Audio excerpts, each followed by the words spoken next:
Is that still presenter mode? No, you're good. Perfect. Okay, here we go. So, have you ever had one of those trips where nothing goes as planned, but it turns into an unforgettable adventure? That was my experience at the World Endurance Championship in Sao Paulo. A trip I won through the next level of experience contest by marketing.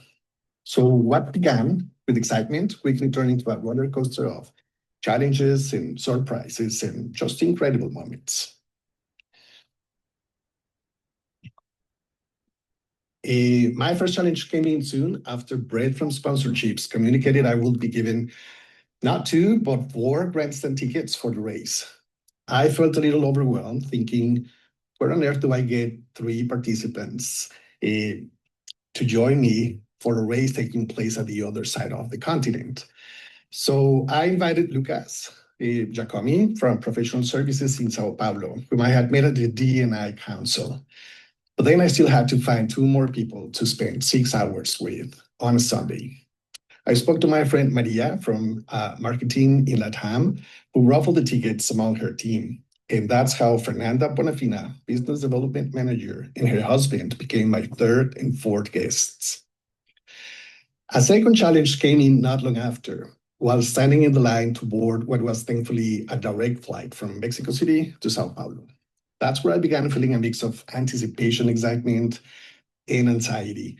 My eyes were bright with curiosity of discovering the unknown, but my hands were slightly trembling as the aircraft I was about to step into was the exact same model that just 30 days before had had an accident with Air India, and at the time they hadn't disclosed what had caused it.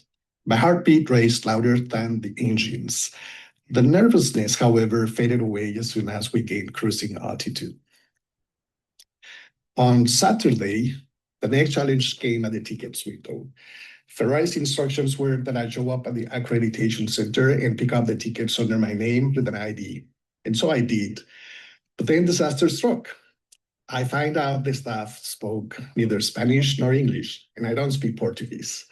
Then I find out there were no tickets under my name. I showed the staff an email on my phone with the instructions I was given by Ferrari. And then in that email, they spotted the name of 2 Ferrari representatives on site. He texted Elena, and she replies back in Italian. Why not? So now we're all using Google Translate to try and communicate with each other.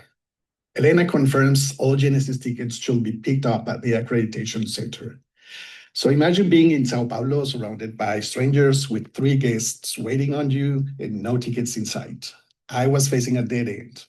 I did use my personal email to send Brett and everyone else in that thread a message asking for instructions. But it's Saturday before the race. Genesis office is closed for the weekend.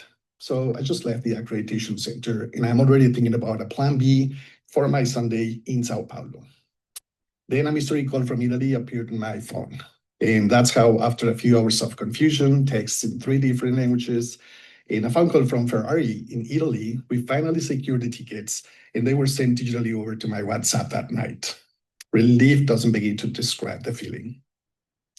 So the next day was go day. Even just approaching to the venue, the air buzzes with anticipation, the roar of the engines echoes through the hills, the energy of 60,000 fans wearing colorful branded hats and flags, supporting their teams and favorite drivers approaching the racetrack was an uplifting moment.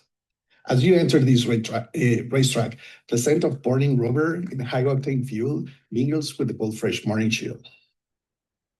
We had Ferrari's team right in front of us. The pit stop was a highlight, I have to say. Just like a choreographed dance, each person has a role, tires get swapped in less than 2 seconds. Teamwork there is really impressive. Spending the day with Lucas and Fernanda was incredible. They speak both English and Spanish, and Lucas was key to understand details about the race, while Fernanda shared the most. Beyond the race, the fan zone was like a festival. Cars, interactive games, exhibits celebrating motorsport history and technology, food stalls offering Brazilian flavors. This is where I had my first taste of Brazilian churrasqueria, with a nice bife de chorizo and farofa. The 6 hours really flew by.